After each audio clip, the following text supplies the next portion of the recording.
শেখ হাসিনা ফিরলে অস্তিত্ব থাকবে না, এমন মত প্রকাশ করেন বৈষম্য বিরোধী ছাত্র আন্দোলনের অন্যতম সমন্বয়ক সার্জিস আলম।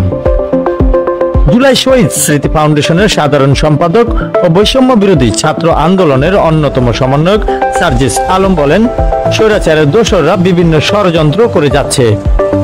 ফ্যাসিস্ট শেখ হাসিনা ও তার দোসররা ফিরে আসলে শহীদ ও আহতদের পরিবার সহ সবার অস্তিত্ব সংকটে পড়বে।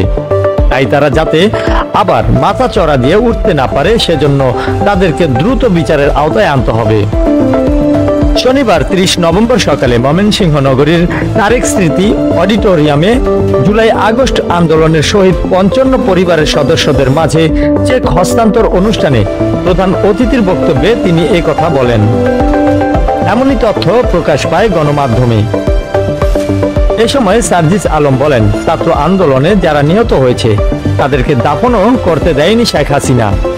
হাসপাতালে ঢুকে ছাত্রলীগ যুবলীগ আহতদের উপর নির্যাতন চালিয়েছে। স্বৈরাচারের দোসররা এই আন্দোলনকে ব্যর্থ প্রমাণ করতে ষড়যন্ত্র করছে।